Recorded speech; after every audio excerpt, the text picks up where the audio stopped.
Hello, everybody. Welcome to our panel discussion called Looking Ahead to Juneteenth, Food Insecurity, the Effects of Systemic Racism on Detroit's Residents.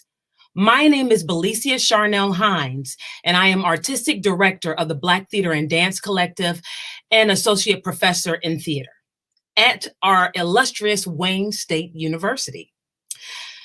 I will introduce our wonderful guest, Malik Kenyatta Yakini, Raynisha Williams, Dr. Rachel Dombrowski, Joshua Jones, and Raphael Wright.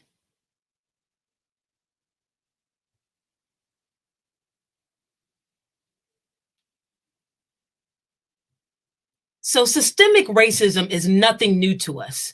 In every way of life, our education, housing, policing by way of police brutality, and the entire justice system, health system, and so many others, African Americans have had to endure this constantly since the beginning of coming to America. Food insecurity is nothing different. The amount of fresh food and the ability to access it is a constant struggle here in Detroit. We have a wonderful array of panelists who are going to talk about this in detail and talk about ways that they have worked tirelessly to help to bring accessibility throughout Detroit and beyond. So let's just start us off. Mr. Yakini, Malik Yakini, would you like to talk about yourself and just let us know a little bit more about you? Sure, it's a pleasure to be here. Pleasure to be able to talk about the work of the Detroit Black Community Food Security Network, where I serve as Executive Director, and we do a few things. We run Detroit's largest farm, D-Town Farm, which is on the far west side of the city. We run our youth program called the Food Warriors Youth Development Program, and we're developing the Detroit Food Commons, a new building that will house the Detroit People's Food Co-op, one of a couple of grocery stores that are developing currently in the city of Detroit. Wow, that is outstanding. I'm gonna go with the next panelist, Raynisha Williams. Could you talk a little bit about yourself? Hi. Hello. So I am Raynisha Williams Fox. I am the coordinator of student life wellness within the Dean of Students office at Wayne State University. I've been with Wayne State since 2016. I am the creator of the W Food Pantry, which is our student food pantry we have here on campus. Outside of that, I also work with student basic needs just in general. So I'll get a little bit into more about what we do for our student basic needs, but that includes partnering and me serving as the liaison with our Michigan Department of Health and Human Services, the Connor Service Center. So that is wonderful. Now we're going to bring up Rachel, Dr. Rachel Dombrowski. Would you like to talk a little bit about yourself? Sure. Hi, everyone. I'm honored to be here tonight with these amazing presenters and colleagues. And I am an assistant professor in community health at Wayne State University. And I have been working in the public health field for, like 16 years now. In a prior life, I was a lobbyist in Washington, D.C. for public health issues. I lobbied on health reform, the Affordable Care Act, the REACH program. We were advocates for that when I was working at the Society for Public Health Education. And so I brought that policy experience into my current research at Wayne State, which is focused on multi-level interventions related to food justice, advancing food justice, and health equity. So one of the projects that I'm going to talk about this evening is the Great Grocer project that we have launched in collaboration with the Detroit Food Policy Council and the Detroit Food Map Initiative in order to support and promote our grocers doing good things in the city of Detroit. Thank you so much. Now we'll bring up Joshua Jones. Good evening, everybody. My name is Joshua Jones. I actually just graduated this past December 2019 with my Bachelor's of Public Health from Wayne State. I'm currently working under Dr. Levy in the School of Medicine for COVID vaccines and testing. And the major reason I'm here is because I've done some research in undergrad pertaining to food deserts in the Midtown area. So we created a potential proposal for something to do with DPS, where we are going in, student-led, to do different, to talk to Detroit Public Schools and particularly young students about how to grow their own food and make affordable foods at home so that they're able to facilitate better diets even on lower income. Oh, that is wonderful. Now we have, last but definitely not least, our last panelist, Raphael Wright.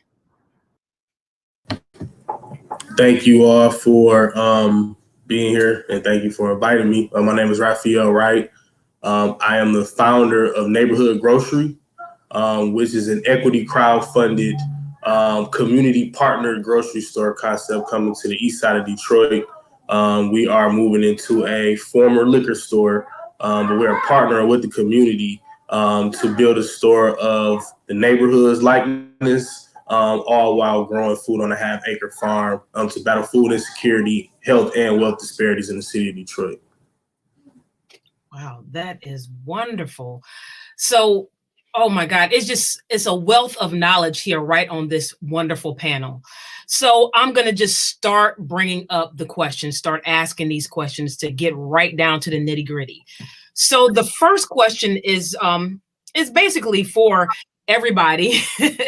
So what are some of the specific effects that white supremacy has on food justice in Detroit? Anybody can start. I'll begin. Okay. And say that the effects of white supremacy, first of all, are pervasive, and the American food system is really rooted in white supremacy because it's rooted in the theft of the land and the dispossession of the indigenous population, the enslaved labor of Africans to build much of the food system, so on and so forth. And so we still have the lingering effects of this colonial system that was developed hundreds of years ago. But part of what we see in Detroit is because white supremacy and capitalism kind of work hand in hand, they intersect. We see in the grocery sector of the 70 or 80, I'm not sure how many there are now, perhaps Rachel can clarify that, independent grocery stores in the city of Detroit. Not one is owned by an African American, although we see a population that is probably 80% African American with probably 675,000 people or so. And so that is definitely rooted in white supremacy, rooted in the finance system that makes it much more difficult for Black people to get the finance and access to capital, which is necessary to operate grocery stores. It's rooted in the historic discrimination in terms of loans and discrimination within the food industry.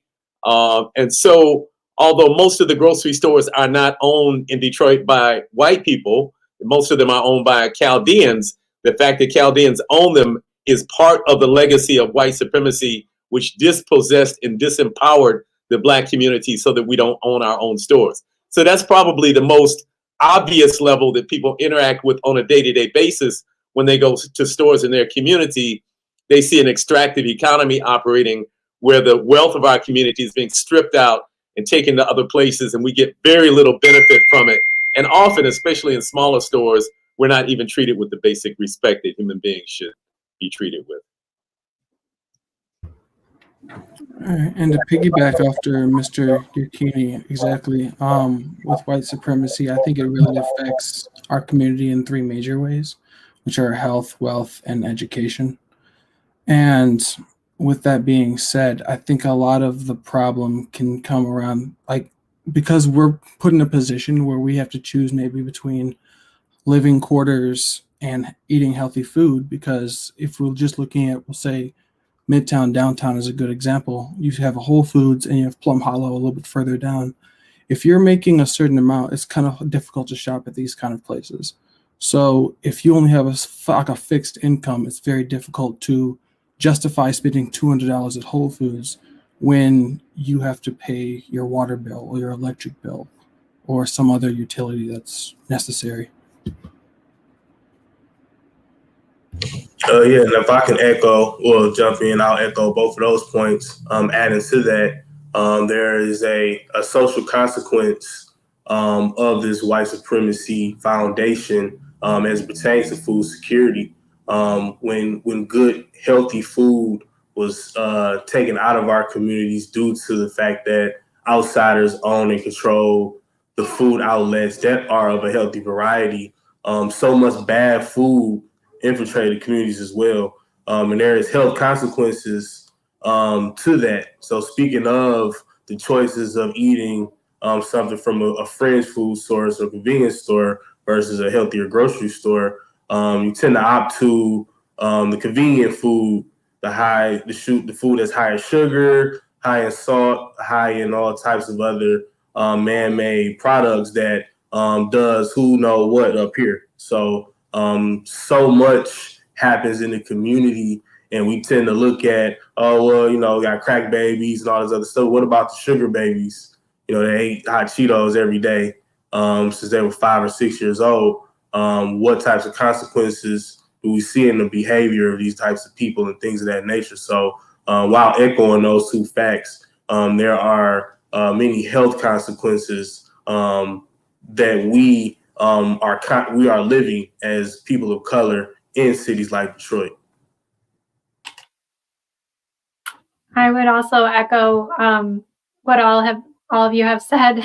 All of those things are taking place and are true, and they're also rooted in some of the racist policies that have been implemented that have caused some of these issues in the grocery environment and in the food environment in Detroit. The demolishing of Black Bottom and Paradise Valley to build, highways and freeways and other more white-focused communities. Blacks were forced to live in certain areas of the city, and then were forced out of those flourishing communities when those things were built. So there's just been a drastic disinvestment in Black communities throughout the country. And this has caused, not just in Detroit, in Chicago, where I worked, in DC, where I worked, you see the same things. The stores, the businesses are not owned by the residents of that community. And things like this need to change in order to have true food justice in these communities and in these urban centers. Wow, that is that is so true. I see it when I go to these grocery stores throughout, and that is very telling. And Mr. Yakini, you're going to bring up some ways to help, alleviate some of these things. So could you explain co-ops and how those are working and will work in building self-reliance and food security in the Black community? And will these opportunities like the Black Farmer Land Fund be a continuous program? Sure. So co-ops are businesses which are owned by, there's a couple of different kinds of co-ops. There's worker owner co-ops that are owned by the people who work in the business. And the co-op that we're starting, the Detroit People's Food Co-op, is what's called a consumer co-op. It's owned by member owners who actually shop at the store. And so this is a tool that African Americans have historically used to galvanize our collective wealth and power in the face of an economic system which is hell-bent on keeping us out of the mainstream economy. In fact, many people have heard of the great anti-lynching crusader Ida B. Wells. She really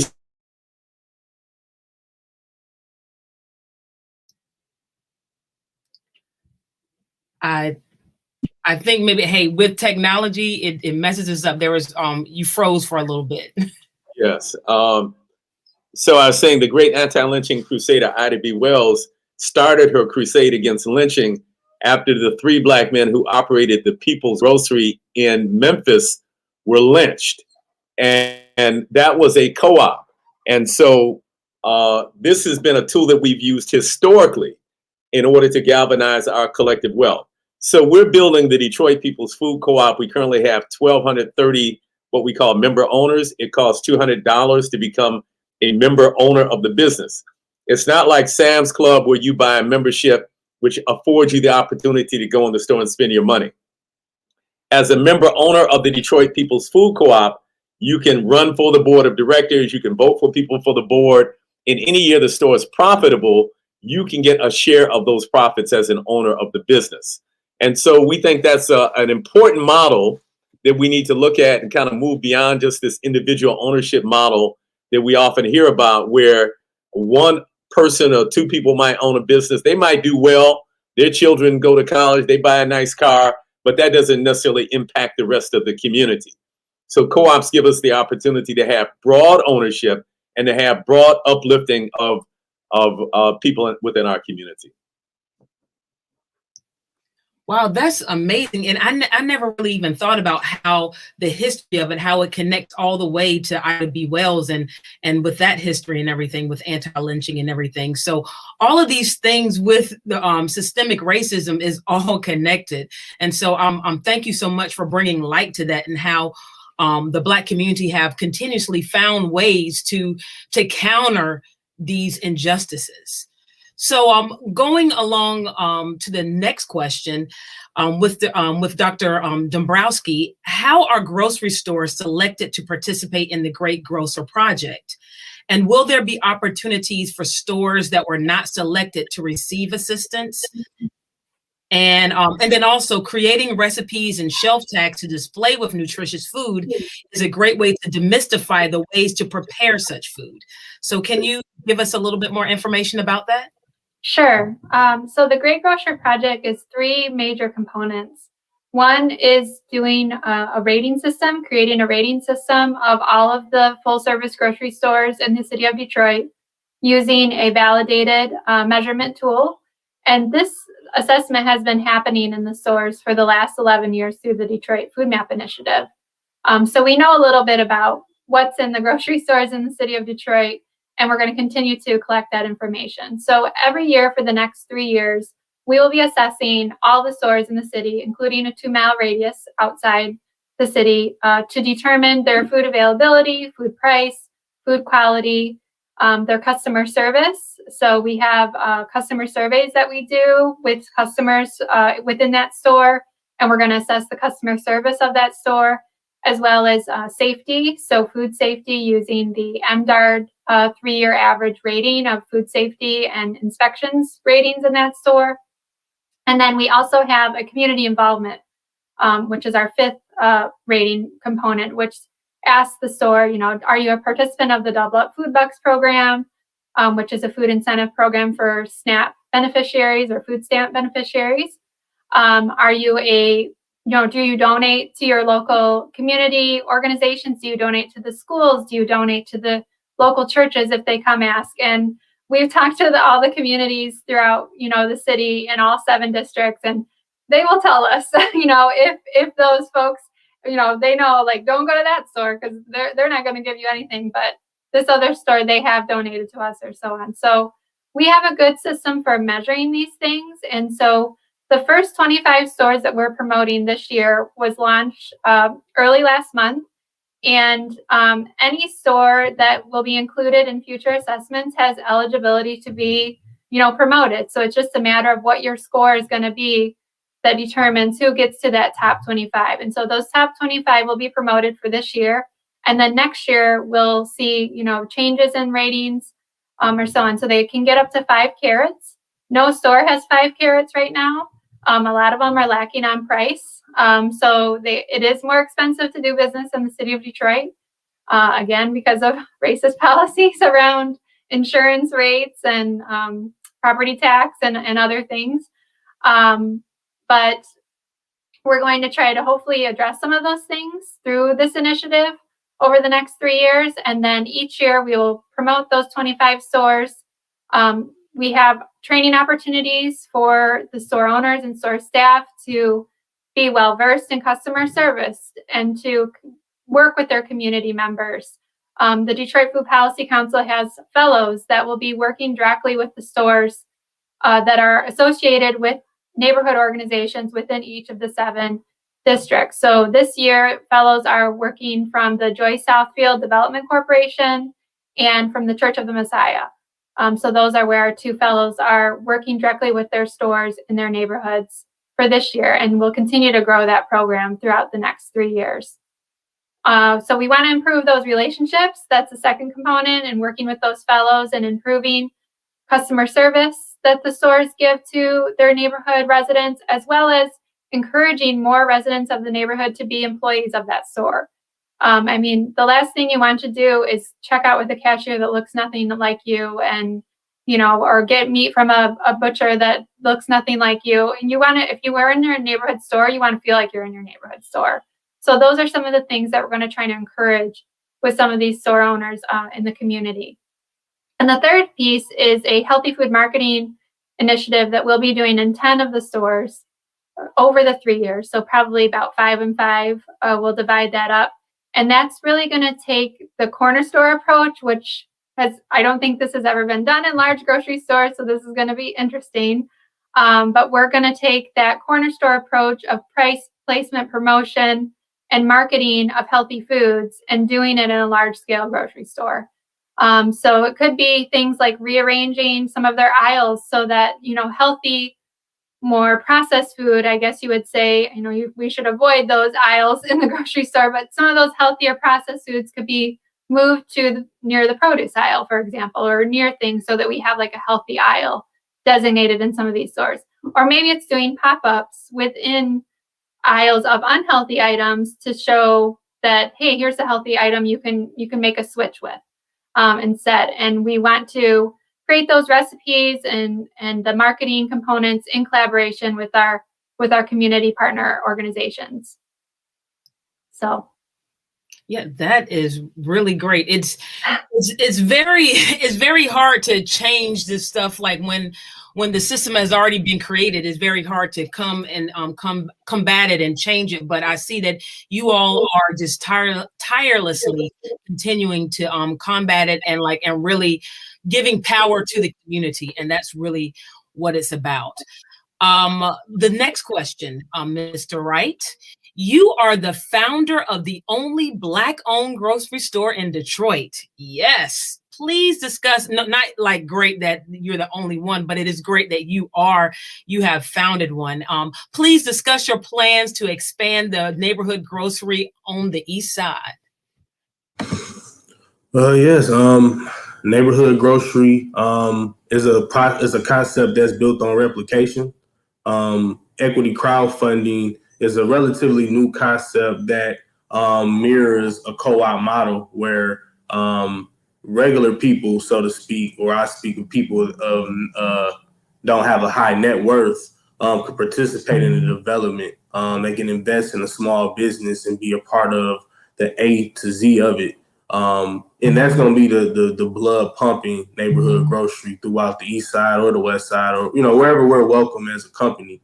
The neighborhood gets to create a store of their likeness, which is very important in food because so often culturally appropriate food isn't placed in our neighborhoods. So neighborhoods that have a say on what's on the shelves, who's hired, things like that are the things that really matter in anchoring businesses like grocery stores that do so much more than just offer food. They offer a meeting space. They offer a bulletin for neighborhood news and city news and things. So much goes on in a place like a grocery store or any anchoring business. Neighborhood grocery is built off of that foundation. And given that funding and access to capital has been such a hard thing for people of color like myself, African Americans, equity crowdfunding will be another piece of that blood pumping all of that. So people in the neighborhood have direct access to the investment opportunity, people in the city as well. It's just a real inclusive project, similar to what Mr. McKinney's doing as well. So being a part of the neighborhood and equity crowdfunding are the two bloods that's pumping the heart of neighborhood grocery. Okay. All about that community, inclusivity. Those are some really big things in making a difference in our communities. Thank you so much. This question is for Mr. Yekini, Dr. Dombrowski, Mr. Wright, and Mr. Jones. So your programs have components that can or will help Detroit's youth. Would you elaborate on those programs and the impact they have or will have? I'll begin and say we have a youth program called the Food Warriors Youth Development Program, which services young people between the ages of 5 and 12. It's been disrupted because of COVID, so it's now a virtual program. But prior to COVID, we operated at 2 sites in Detroit, Barack Obama Leadership Academy on the east side and the Shrine of the Black Madonna on the west side.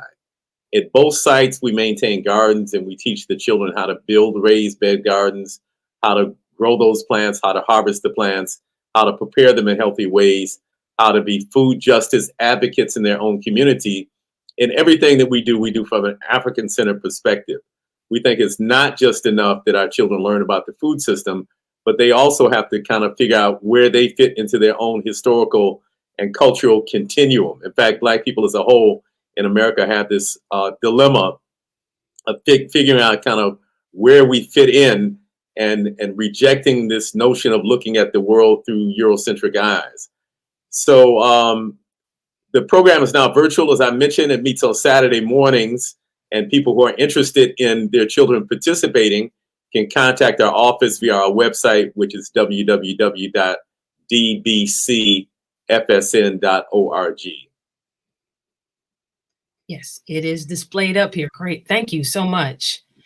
Dr. Dombrowski, would you like to go next? Sure.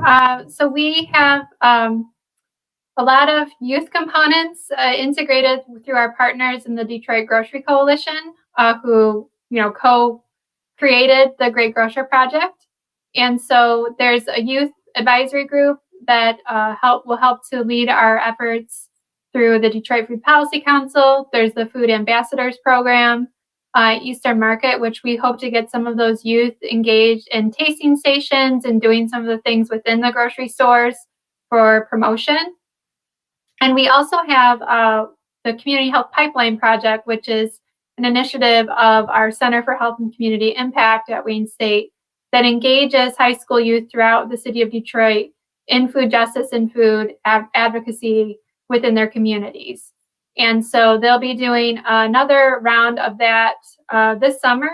And so we're hopeful that, COVID will maybe be behind us and we can get some of those youth out into grocery stores to be able to do some of these food assessments on their own and train them in collecting, food environment measures surveys so that they can assess for themselves, what the food environment is in their local store. That is great. And again, you see the website up here. So if you need to jot that down, everybody out there watching. So, Mr. Wright, would you like to talk about your initiatives? Yes. We're Neighborhood Grocery is new to the youth impactful arena. So we tend to get in where we fit in. My partner at the garden that Neighborhood Grocery owns is Dasmini Carr of Deeply Rooted Produce. And Dasmini Carr is a contracted employee with Detroit Public Schools and Food Corps. So through her reach, many food or gardening initiatives are ongoing on a weekly basis. We have done like one-off collaborative efforts with Detroit Food Academy, recently Detroit Phoenix Center. So we're, sinking our teeth in now. COVID is definitely disrupting how we reach and how we teach. So as we maneuver through COVID, we will have more on-ground opportunities. Right now, everything is virtual. It seems like everybody is virtual. So, but we are moving along with the youth in a small way. It's not as big as the other parties are, but we still new to the fight, so we're getting in however we can. Hey, that's all good. Get in where you fit in. That's what you got to start with. So, Mr. Jones, would you like to talk about any initiatives? Sure. So the project official name of what I'm working on right now is called HealthLit. Unfortunately, because of the virus, kind of like Mr. Wright was saying with it going on with his project, my project hasn't actually left the ground yet, still in its infancy. But the initial plan is to have, like I said, the kids, college kids, particularly public health kids, go in and teach the youth about growing and cooking their own foods with the vegetables that they grow, and hopefully incorporate something in terms of a bit of a food bank in these schools, kind of similar to Wayne State's food bank. Potential benefits that I do really want to see from that is the teaching kids how to be entrepreneurial in the sense that they are running this food bank themselves. They're developing skills like growing food, and they're also learning about the importance of eating healthy and the fact that it's not necessarily an expensive thing. Money isn't necessarily a barrier for them. Thank you. That's about it. Okay, that's very good. We have a question out there that was asked about, are there volunteer opportunities that if people are interested out there, who's watching right now, are there any ways that they can come? And I know with COVID, it makes it harder, but even helping virtually or any type of way to be able to help build what you have, or help in some type of way what you have started and continually do. Yeah, so I actually want to send out an email as I develop it more. Right now, the thing I'm working at, the part of the process I'm working on right now is getting in contact with more Detroit public schools to see if that's possible. Unfortunately, right now, because most of DPS is online, it presents a bit of a challenge. But as we move back into in-person classes, particularly in DPS, hopefully I can secure some sites, and as that goes on, send out more information through the mass email system of Wayne State to reach out and say, hey, if you're interested, come on and help.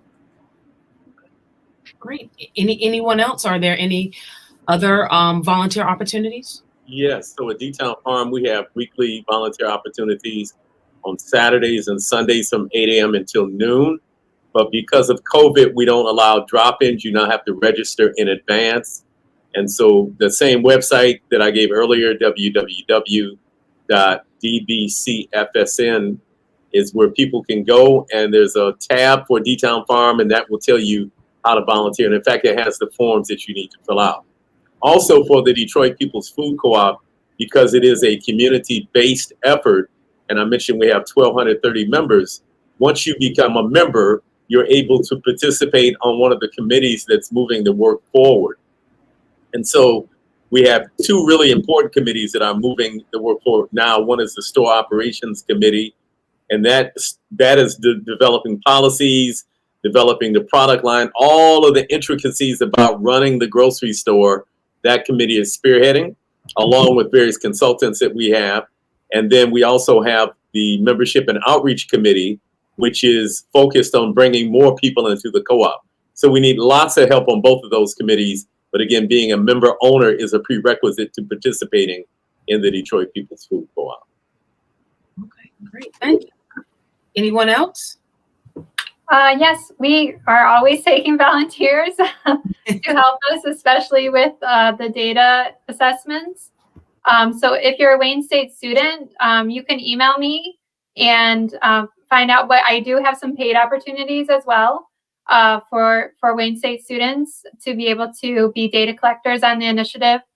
We're applying for IRB to be able to go into the grocery stores to collect the data.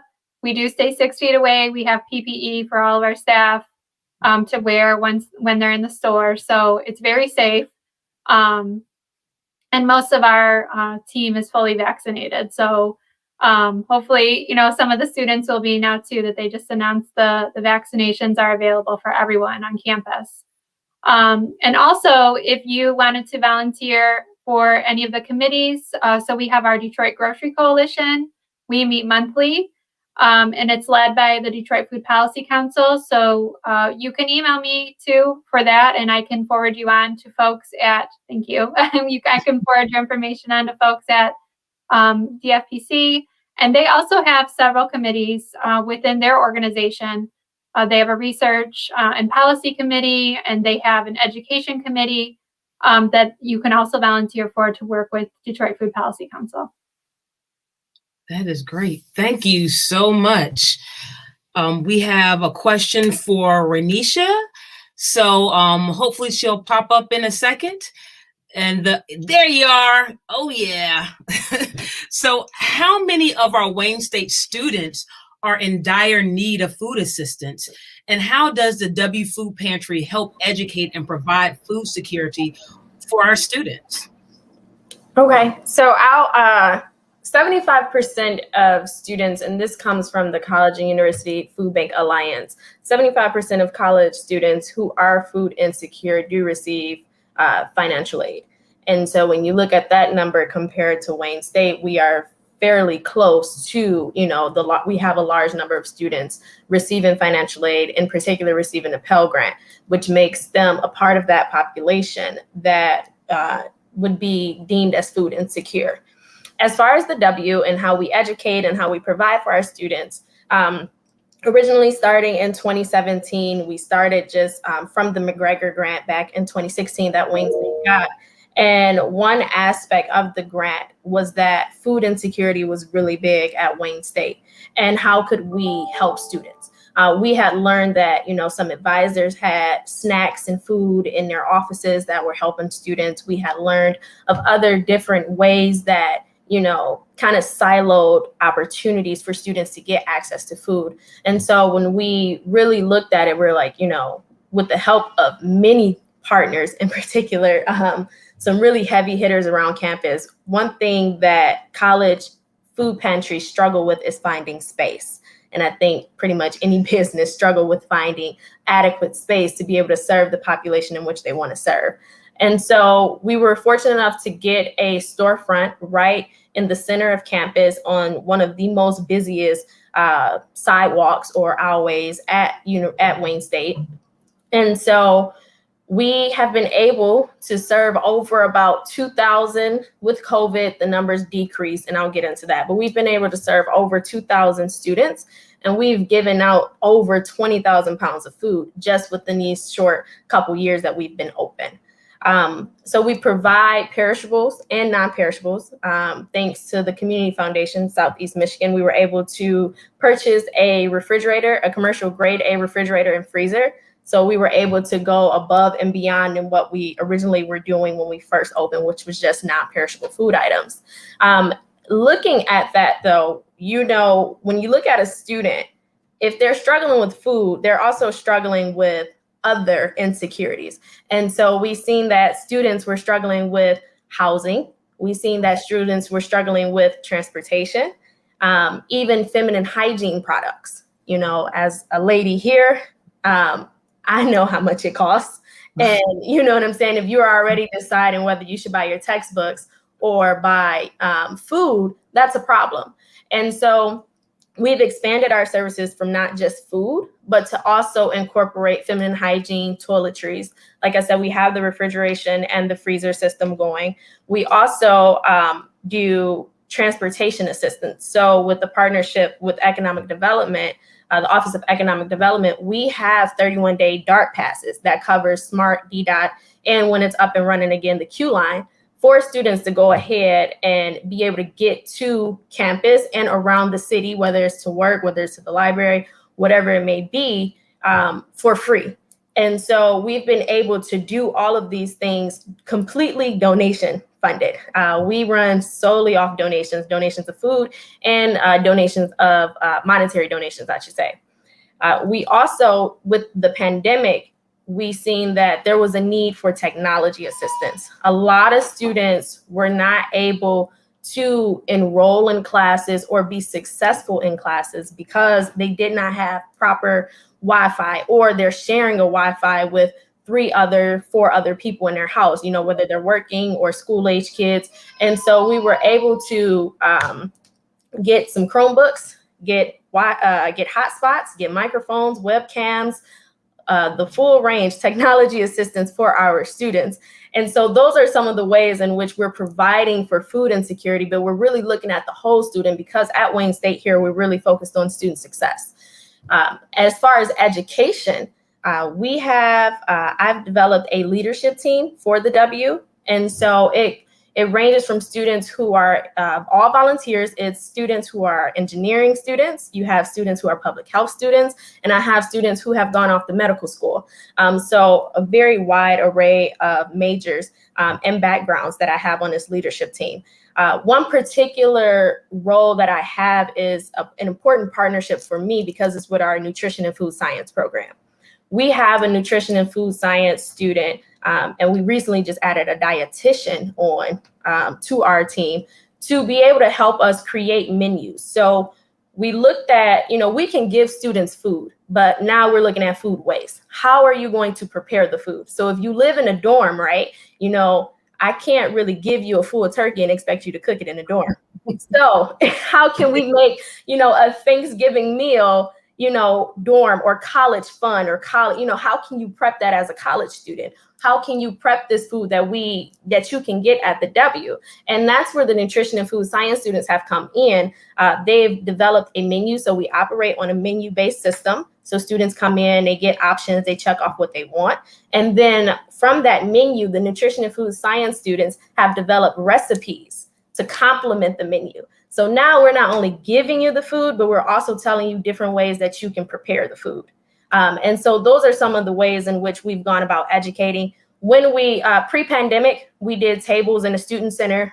We would do educational games where they could, win a hat. We always have freebies at Wayne State.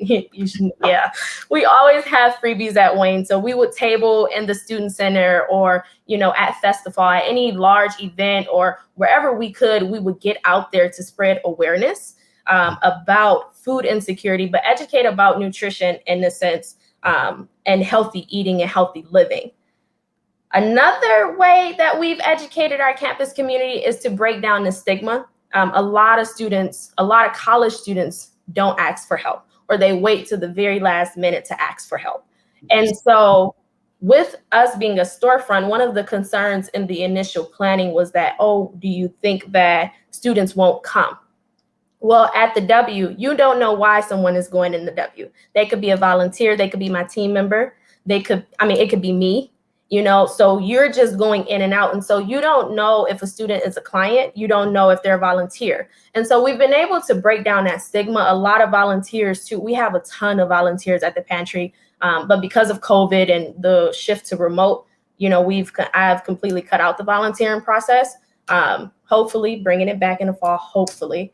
But we have a lot of volunteers. And so because we have students who are wanting to volunteer and we have students who are using it, we have students who are talking about it, whether they're telling other students to come and volunteer and learn, or, hey, I went here, you should go here if you're having trouble. That conversation is there. And as long as we can get their foot in the door, we can take it on from there. My students are well equipped and trained to be able to educate or to help them. So, if they disclose that they're having a hardship with transportation, hey, did you know we have bus passes?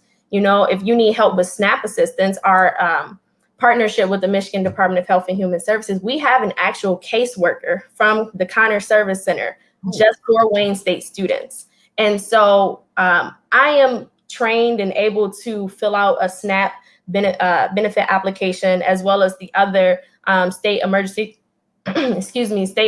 relief form application with my students. But it's even better to actually have someone who, if they even fall within a zip code that they cover, they can actually take their case on for them right then and there. And that's right there on campus for them. They don't have to worry about going to a satellite office. It's right there on campus. They can bring the information to, the caseworker, and they can process it. And it's someone who's knowledgeable of all of the different benefits that are available to students.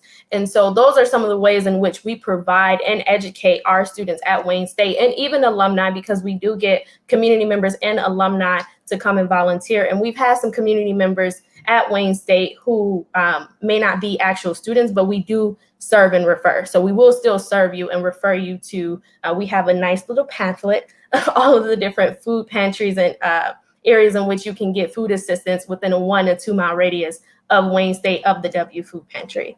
I know that was a long spiel, but that was great. So many people don't know about this. Yeah. So, it's just not discussed enough.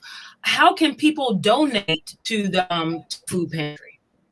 So if you go to the w.wayne.edu and click on donate, you're able to donate there monetarily.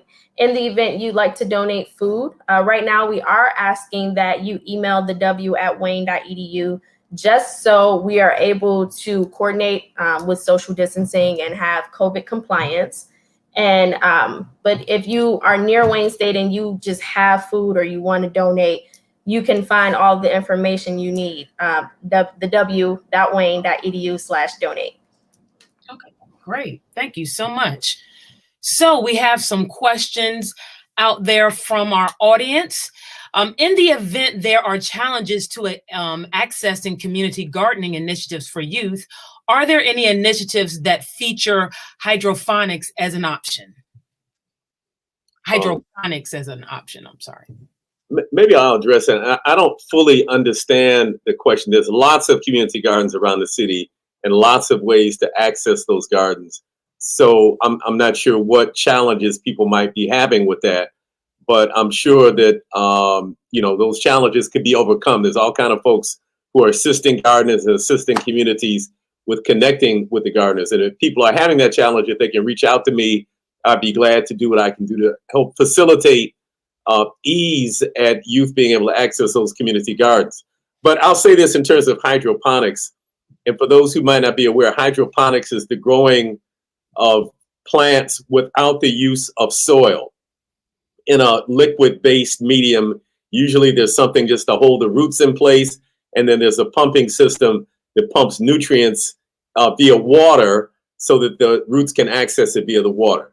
I'll say that while that's intriguing, and people are looking at all kinds of technologies in terms of how we increase food production, I think it's important that we not get caught up in technology for technology's sake, and that we use appropriate level technology. So in Detroit, where 1/3 of the land is vacant land, although there are some problems with soil contamination due to industry and gas stations and dry cleaners and all kinds of things, we have access to land on a level that most cities simply don't have. So while in New York City, or for example, vertical gardens on walls or hydroponics might be really useful techniques because they don't have a lot of land to grow in, I'm just not sure that we have a huge need for that in the city of Detroit. So and then the other thing is that I'm an advocate of really starting with the basics. So if you want to learn gardening, I would suggest people start with learning how to put seeds in the soil, as human beings have done for hundreds of thousands of years. And then once we master that, which most of us have nowhere near mastery of that, then we can look at some of these high level technology solutions that are helpful in certain situations. If I could add to that, please. I believe that, and while echoing that point, I believe that, and also we have over 1,400 gardens, so there will never be a lack of access, so to speak. Historically, in this foundation of white supremacy, gardening has not been cool in urban cities. So we don't know that they're there. We know that McDonald's is there, Coney Island, fast food franchises or these fringe food sources, but we don't know that the gardens are there. And I also echo of hydroponics is it really sustainable? And I don't believe that it is. So in an event of having to survive, hydroponics may be an option. I know in my garden practices, I tend to stick to traditional soil, seed, and water in that regard. But there will never be a lack of access too. So just like Bob Malik has said, if you need help getting access to any of the gardens or somebody that's in the gardening field, just reach out to one of us so we can put you in touch with somebody at some type of capacity. Because there's over 1,400 gardens here, and it also breeds that belief that Detroit is a desert. There's a food desert, and therefore we don't have access to gardens and farms, and that's just simply not the case. Detroit may be a food swamp because we have lots of food, just not necessarily the best varieties of food, but we have a robust food system here with tons of gardens that's growing hundreds of thousands of pounds of food every year. So there will always be access to some farm or garden in some capacity. So just reach out to one of us, and we can definitely put you in touch with somebody.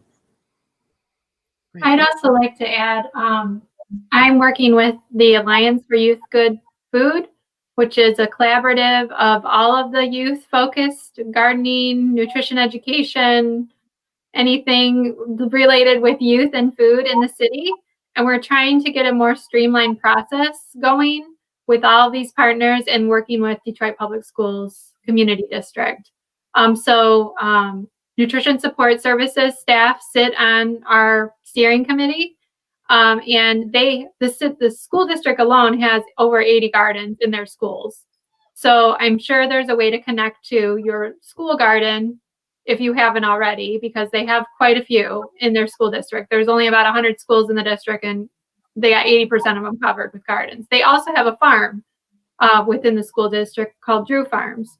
So there's opportunities for youth to get involved within their schools. I'm not sure with COVID right now if there's restrictions on that or how youth can get involved. But before COVID, there was definitely involvement with youth in their school gardens and in the district farm through the school district. So there's opportunities there. And then also, if you wanted to reach out to me about the Alliance for Youth Good Food, we can get you connected there. There's lots of partners on that group that we could get you connected with that work with youth, in particular for gardening projects throughout the city, as well as within the school district. Okay, that's great. So on top of youth, because youth, I mean, they're the future, and we need to teach them how to grow and grow the food and whatnot, so then they can be knowledgeable when they're adults. But what if you are already an adult? You're already grown, and you want to learn how to garden and learn these things. Is there resources for that? Can adults come and learn on these virtual initiatives that you have, or any other opportunities? Yeah, there's multiple opportunities to learn about gardening in Detroit.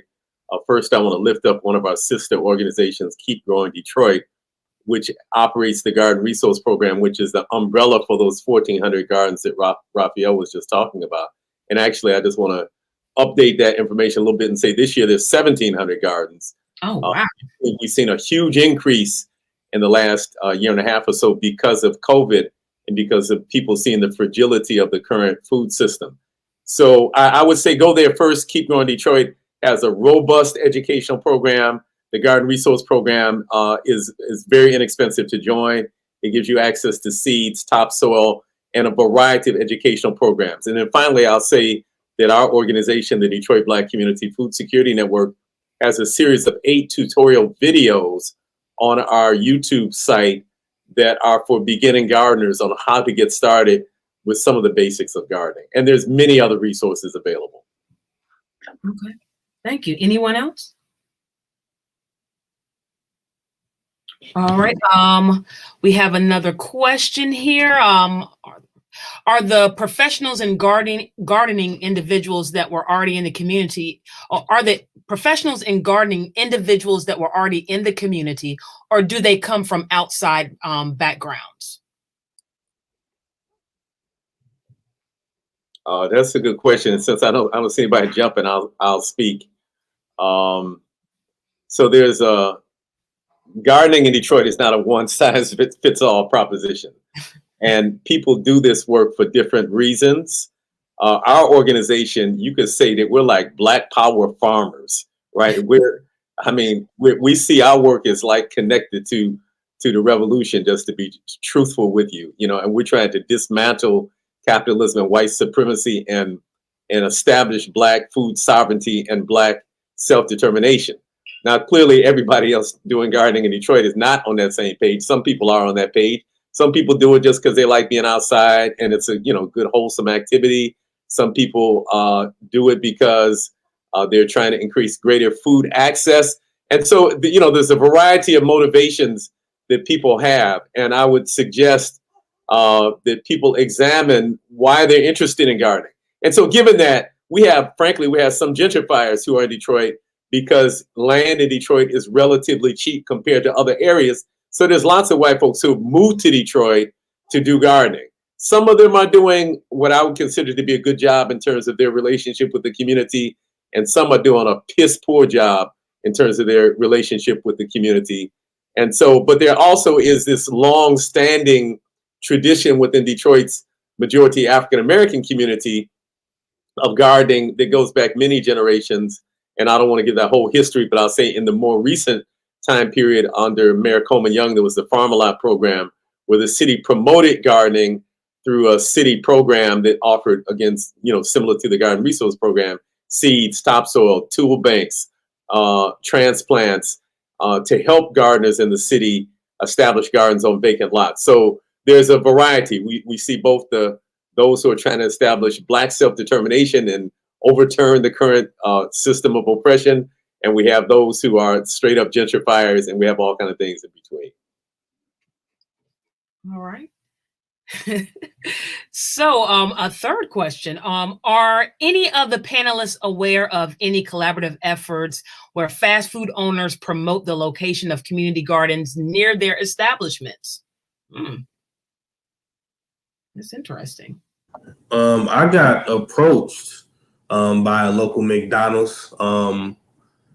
It didn't quite sit well with my spirit, so it wasn't something that I pursued further. But there are opportunities, not necessarily my thing, and I don't know what the particulars of those opportunities look like, but they are available. And I'm not the person to tell someone what to or not to do. I know for me, that looks like more of a 2 + 2 = 5 type of situation where I just don't see where it matches. However, as Mama Malik said, there's so many different reasons why people are gardening. It may be something for somebody. For me, it just didn't work, but there are efforts with franchise owners where they promote healthier food initiatives in general, with gardening being one of those initiatives. But for me, it just didn't, make sense personally. Dr. Hines, can I add something else to this discussion? Sure. And say that the problem, the reason that people are hungry in America is not because there's a lack of food. And so while gardens produce more food and create greater access and many other things, pantries and places like Gleaners, emergency food, all these things are providing more food to people. But the problem is not that there's not enough food. And so in order to, like one of my comrades says, Dara Cooper, who's executive director of the National Black Food and Justice Alliance, she says you only get correct answers if you ask the correct questions. And so if we think the problem of hunger is that there's not enough food, we're barking up the wrong tree. That's not the problem. The problem is that there is not the political will to see that everyone is treated as a human being and has access to high quality food. And so simply creating more gardens, more farms is not going to solve that problem. And so we have to be really clear and have a sharp political analysis if we're serious about food justice, food sovereignty, and food security. The kind of reforms that often we see people engaging in are not going to fundamentally shift power. And the reason that we see so much food insecurity in Black, Brown, and Indigenous communities is because those communities have been disinvested of power and disinvested of resources. And so the solution to that has to be empowering those communities so that we can determine what is in our own best interest. And we can not only determine what's in our best interest, but we can build those institutions and direct them rather than having others come in and tell us what should be going on in our communities. And I'm for working with any people of goodwill, but we have to have an analysis of how race works in American society. And so, we welcome white people who want to, make the food system better, but we also encourage them to deeply study how race plays out in American society and how they play into that, right? So that they don't end up becoming part of the problem while they think they're becoming part of the solution. So it's not a question of, white people are bad, Black people are good. It's not that situation. It's a question of the system of white supremacy and how we either support that system and continuing to oppress and exploit people, or how we disrupt that system. And so people of all races can be involved in the disruption of white supremacy and capitalism. So is there something that people can do, like in terms of changing changing this system into changing the policies? Are there things that you know of that people can do, like if they have to go to the justice system or go to whoever to start changing some policies? I believe the start is with a narrative change. As Mr. Malik and I, said earlier that for the longest time, Detroit has been considered a food desert. And just as Mr. Malik just said, that people are going hungry, but for other reasons. Having not enough food is not one of them. So a desert is a natural occurrence. There's natural deserts. We live in more of a system of food apartheid, where some people or many people control the food at the expense of others, or food has been weaponized as a way to disinvest and destroy communities. So changing the narrative for something as simple as not using the word food desert and looking at food apartheid, that can help policy change and other things happen. That's a start. Of course, that's not the total solution, but that's just a perspective that it helped me, look at how I approach the food system, how I approach food insecurity and food justice, not looking at a desert and looking at an opportunity zone. There's so much food here in the city. What ways could I use the culture, my influence, and what ways can I partner with other people to get certain things done and change happening in a way that benefits all, as opposed to, again, feeding that beast of white supremacy and the things that have been continuing to go on for decades and generations. So a narrative change is a start, not the total solution, but it helped me get information a lot better. And I'd like to add on to actually piggyback off both of these guys, Mr. Yekini and Mr. Wright. I want to first and foremost say thank you for all the work you're doing, because you're not only producing food, but you're creating equity within our group to help people and raise people up. So that's beautiful. I do want to point out how I mentioned before with the I think education's a big part of it, because the whole purpose of a government is to determine how to redistribute goods. And with white supremacy as it is, typically that favors the majority, being Caucasians.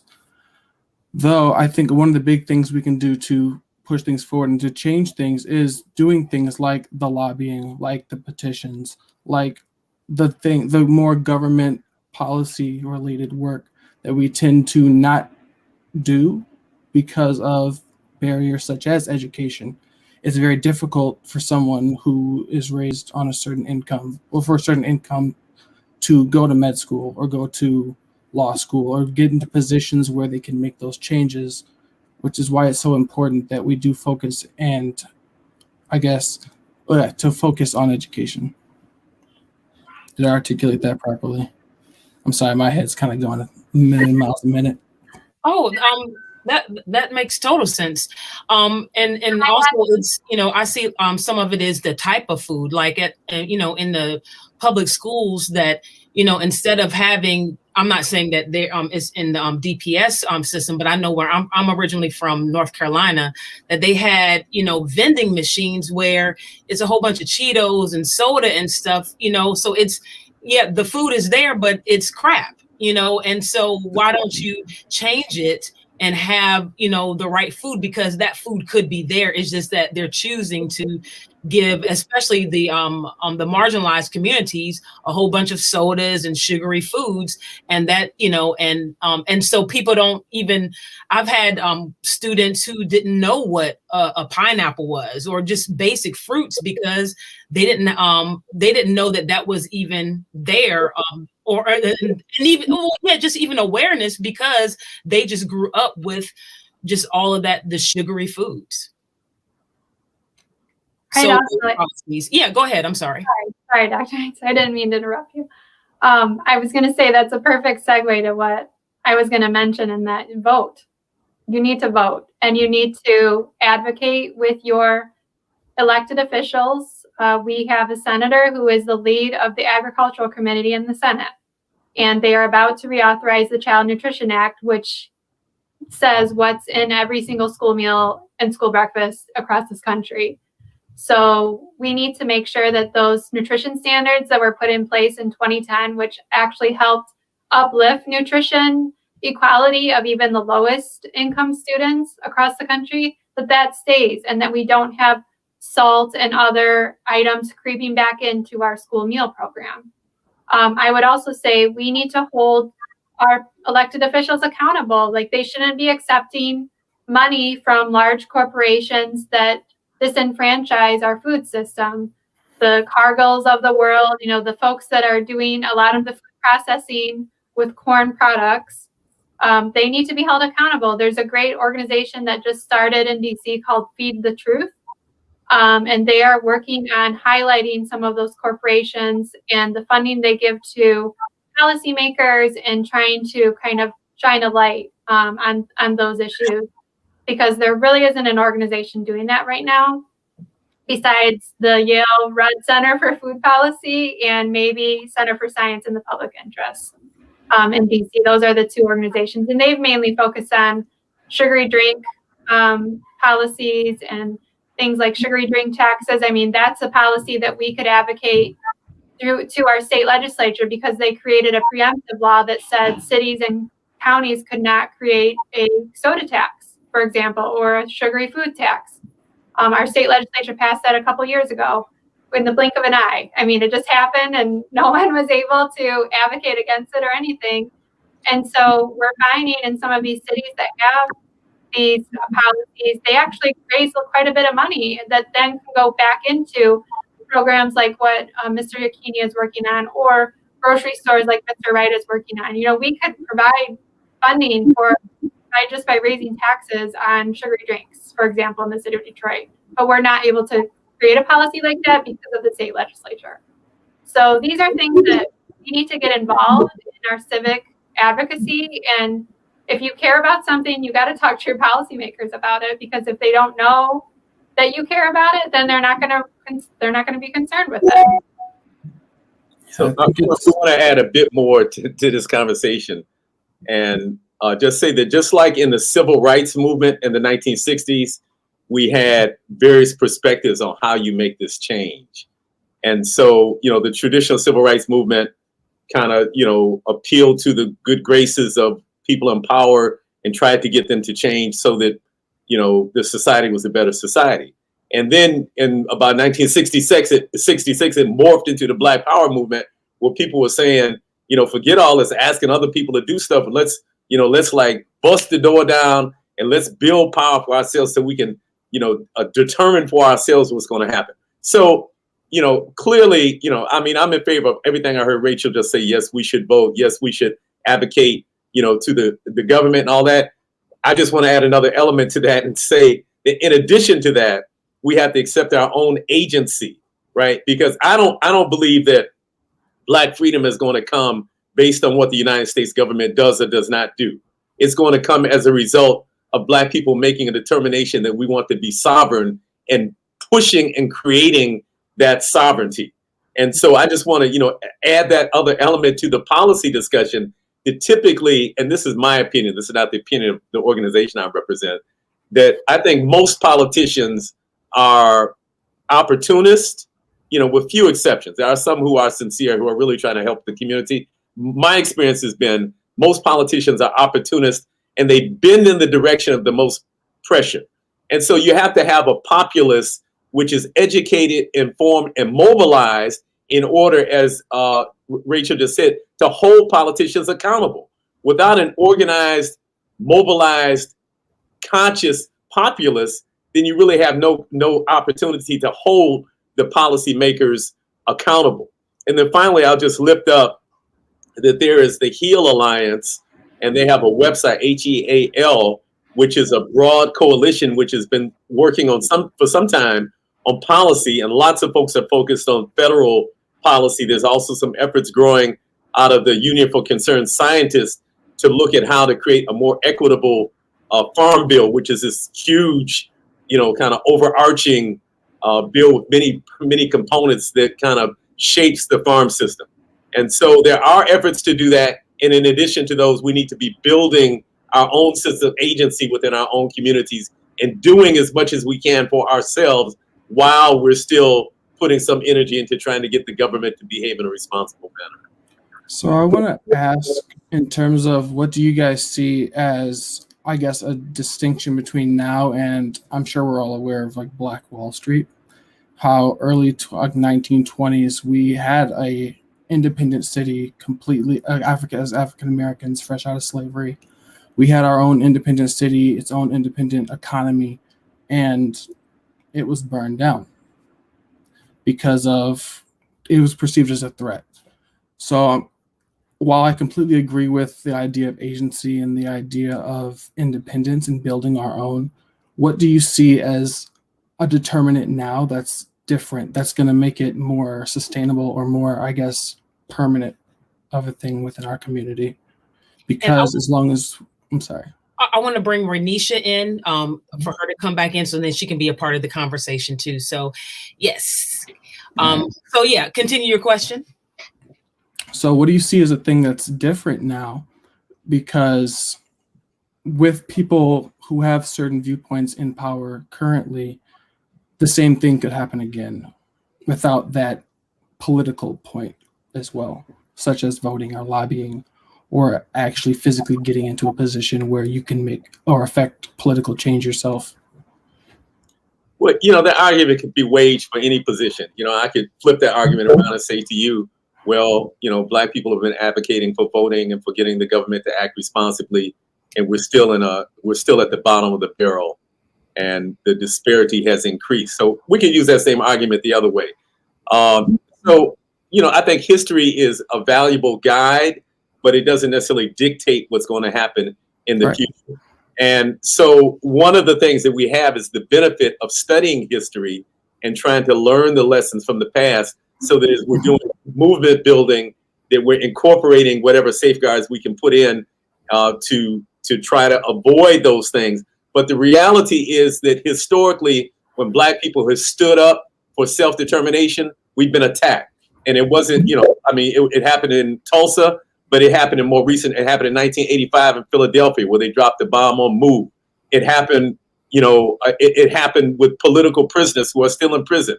Umar Abu Jamal is still in prison for his political act, and many other political prisoners. So, we're going to be attacked when we stand up and resist the system, and history tells us that. So the question is, how do we build enough strength so that we can endure in spite of the attacks that we know are coming? And one of the things that perhaps we didn't know as clearly in the 1920s as we know now, Malcolm X and many others have made us aware that we need to internationalize our struggle. That the system that provides our food is a global food system. And so while the local work is important, we also have to understand that we have to connect to people throughout the world who are struggling for food sovereignty, because it's a global struggle. And so that's one of the things that perhaps is different, that we do this robust local work, but we also now have this global perspective, and we need to attack this beast, which is really what capitalism is, wherever we can attack it around the planet. And we need to be in alignment with other people who are attacking this beast throughout the planet, while at the same time, we're doing things like voting and trying to change policy. Those kind of little things, are good. But frankly, what our organization always tries to do is push the argument, push the line, radicalize people, because the only solution, the only way to have a fair and just food system is to transfer power. This is essentially a question of power. And so anything that doesn't address the question of how do we empower the oppressed is really, to me, just like window dressing, and just, is kind of nice, but it's not really going to address the real problem. Okay. I appreciate that. I hope it didn't come across as me. I was trying to figure out where the balance was in your mind. No, so I appreciate that. Thank you. We're having discussion. I think we want to have some exchange of ideas. So I appreciate your question. Thank you. I think too, just kind of going back to your question, Joshua, was, I mean, it's already, white supremacy just morphs in a new way. I mean, what you saw in Tulsa is now morphed into the law that was just passed in Georgia around voting access. So again, I mean, I'm going back to my, putting on my advocacy hat and going back to my lobbying days, and like, you got to stay on top of it. I felt like for the last 4 years, I have been like constantly monitoring policy, even though I'm not in DC anymore. Like, I've just been constantly monitoring and sharing through my personal channels, like, make sure you call the senators for this, make sure you do this. Like, so I've been trying to keep up with it myself, but like, I'm one person. I can't, just do it all by myself. And so I think it's just, and I try to teach this to my students in my health policy class, like, how does policy get made? How does it become law? And there's politics and there's policy. And so you need to understand the dynamics between those. And like Mr. Yukini was saying, at the end of the day, politicians just want to get voted back into office. That's their number one goal. So if you have a swath of people striving for one of their own goals and trying to get food sovereignty, food justice, whatever it is, that's what you have to take as a collective to policymakers. And that, I mean, that's what I did in DC, and that's what I try to instill throughout my life, like everywhere. And again, this is not representing Wayne State. This is my own personal views of this, but I just think that, now we have to be monitoring all of these voter suppression laws that are happening. There was 350 bills introduced across the country in all these state legislatures. So we really need to be cognizant of it. And there was one introduced in the Michigan state legislature. So we can't have that happen. I mean, we just can't. And I think that maybe finally white people like me are starting to realize that you are a cog in this wheel and you need to help push, the vehicle along. You need to help galvanize efforts to move the agenda along. But there are still some others that are still silent and are still not willing to participate in the conversation. So hopefully if you're out there and you're listening to this, you get energized to kind of get on the bus and get going with us to move this forward. Rachel, I want to acknowledge what you said and add another dimension to it. And that is that, yes, I'm very happy to see that there are many white people over the last few years who are becoming more aware of the role they play within the system of white supremacy. But the other side of this is clearly we have this whole mass of white people, many of whom voted for the past president, and in overwhelming numbers, who are not examining the role they play within white supremacy, and are in a very fearful mode because they see the shift in demographics happening within this country, and they see the demands for shift in power. So some of them are becoming, in fact, more entrenched and more dangerous. So that's a parallel reality. And I would say that one of the challenges I always put out to white people is, like sometimes they say, in fact, I think I got this out of some folks from North Carolina, is to get your cousins, right? And so while I'm encouraged by the Rachels of the world and other folks, who are grappling with white supremacy and how they fit into it, we need those more enlightened white people to like get a hold of some of these white people who are running rampant, creating chaos throughout the country and creating chaos on the planet. It's just a lot of things twirling in my mind with ideas and this is just so informative because so many people don't know this. I know my many of my students don't know this, many of my students don't even know that we have the W on campus. Many of my students don't know about all the gardens that are in the community, and they live in Detroit, some of them, or in the suburbs, and they've grown up here and they don't know this stuff and how and so it's so important that everybody knows this information, because this knowledge that you all are given, that is what's going to give us power. because not knowing it, you're just resigned to go to McDonald's every day, like many people do, and think that's all cool. But now we know, okay, there's a new grocery store. I'm going over on the east side and, go to this new Black grocery store and get my food instead of this other grocery store. Or like, I'm gonna look into policy. All these things, once you know this, you all are making a difference. And I thank you so much with that. I know we're getting closer to time, and I just want to just start wrapping things up. And are there any last words or last thoughts that you all would like to bring up? Or any last, like if you have a question for another panelist or anything that you want to bring up?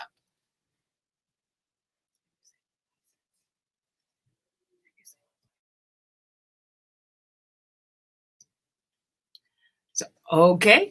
I got plenty to say, but I'm trying to hold back and make sure others have space to say what they want to say. So I'm gonna hold back for a minute. Nobody jumps in. I got plenty I can say. Okay. So anyone have anything to say? Yeah, so actually I had a question for Mr. Wright and for Mr. Yekini. From your experience with the community gardens thus far, do you see it as a viable alternative to like larger stores like Kmart or Walmart or Meijer as far as groceries are concerned? I'll start. The short answer is absolutely. The long answer is it depends on how you approach it. Are we approaching it to compete? Are we not? Are we approaching it to save ourselves from a social standpoint, educational standpoint? So there's so many different ways to look at it. Definitely possible. From a competitive standpoint, I look at say a Walmart, or not Walmart, but a Whole Foods, for example, or Amazon, they have such a big reach globally. How can you really compete? But we got our culture. So I don't think that any of those large corporate entities can buy the culture. They can invest into it, so to speak. But then you flip the coin. Do you even want to compete and just do your own thing the way that I've been seeing myself? I don't look at competition as much as I just look at doing my civic part and just, creating more healthier outlets for people to eat. So in the short answer, yes. Long answer, depending on how you look at it, it could be no. It could be, maybe. There's just no real one answer for that question. But I think that there's possibilities for sure. Yeah, I apologize. You brought up a great point. Let me, I guess, refine my question. When I said that, I was asking more in terms of places in Detroit that have less access to these big box stores. Do you see it in those communities being a good alternative for their food? But you answered my question. Something about your question disturbs me. Okay. Because it centers Walmart and big box stores and asks us to respond to that as if that's the standard that, and so I think we need to shift how we're even looking at the situation. Because clearly, and I respect and love Brother Raphael, let me say that, but I want to slightly disagree with something I heard him say. I don't see how, a small store that either of us is developing is going to compete with the Walmart, right? This is a global corporation that is making mega profits in part because of the exploitation of workers who work in the food system. And so as we're trying to create a more fair and just food system where the workers in the system are paid a fair wage, and we're also trying to make prices affordable to people, it's very difficult to think about these small ventures competing with these, mega corporations that are extracting resources from throughout the world. Similarly, I hear a lot of people say that about farms. Well, are urban farms sustainable? Well, the reality is large farms in America are not sustainable. All farms in America are existing on subsidies, and most farmers in America have to work an outside job just to keep the farm rolling. So it's kind of unfair to ask these small independent operations to do something that the large farmers can't do. So anyway, I'm not sure. As I said earlier, I think you get correct answers if you ask correct questions. And something about the way the question was phrased disturbs me a bit. And I'll end this comment by saying that I don't think we should ever discount the impact that small community efforts can have on shifting consciousness, right? Although they might start small, you know, sometimes the radical thought of 10 years ago becomes the common sense of today. And so, you know, I don't think we should ever discount small community-based efforts which are designed to shift power. Yeah, but that also led into my point. I heard the question as, does the community gardens in totality stand a chance? So that's where there was a short possible yes, not a definite. And flipping a coin, where I land and live, is where do you even try to compete, or do you look at it as competition? So I don't even subscribe to the belief that we can compete as an individual neighborhood grocery or a Detroit People's Food Co-op. It's more so, as I heard it, in totality. If in a perfect world scenario, we all came together and said, let's go up against the machine, is there a possibility? And there's a short possible yes, not a definite yes, but again, it depends on who's looking at that lens and how they're looking at it. Like for me, it's not about competing. This is more so about shifting the consciousness within my range of reality. So I wasn't in any way, shape, or form saying that my one, at this point, one store would be able to compete with the Walmart or Amazon or things of that nature. It's, you know, how I read it was in totality. So I wanted to make that. I wasn't trying to do it in a, I guess, purely business standpoint. I wasn't trying to compare the size of a small independent store to something of the magnitude of a Walmart, anything like that. My question was more devoted towards the community side of things. Would I, as an individual, be able to go down the street and get all the groceries I needed, just like I could expect to do at a Target or Kroger? I wasn't trying to compare the size of a small independent company to a large franchise. That's not my intention. And again, there's no need to apologize. We're having dialogue. And it wasn't about. It was like, it might be a placeholder. I didn't realize I said I was sorry. I wasn't apologizing. It was more of a question. It wasn't a question. It was more of a clarification. Because while we all might have some ideas, clearly none of us has the answer, or we would have solved the problem. Right. I would like to add to this conversation too that the Walmarts of the world have been winning and are winning. The Amazons of the world have been winning and are winning even more because of COVID. So it's about changing perspective, especially for our Great Grocer Project. We want residents of the city of Detroit to know that they can go down to that neighborhood grocery store. They're going to have great customer service. They're going to have a good price, and they're going to have high quality fresh fruits and vegetables and whatever else, dairy, whatever else they need to get at that store. And we have a lot of stores in the city that are doing great things. I don't know if you've ever been in Parkway Foods or in Honeybee Market or Harbortown Market or some of these markets throughout the city that we are promoting. They are doing great things. They have great stores. They're welcoming. And then your money is not going outside the city, which we have millions of dollars every single year going outside the city of Detroit, being spent by Detroiters outside the city at the Walmart in Dearborn or, or the Myers or Kroger or whatever outside the city, because they believe that those stores give them, better resources. So that's what we're trying to change, that perception, and get folks to spend their dollars in the city of Detroit at these local grocery stores that have not left the city, that have remained open, even when there was no chain grocers in the city of Detroit. Okay, so at 7:29, so I'm going to just bring this to an end. I thank you all so much. What you have just discussed is so valuable. Just dropped some great knowledge, and this is going to be on our YouTube site on Wayne State. So then students and faculty, staff, and just community who haven't seen this can be able to watch this and get the education that they so need.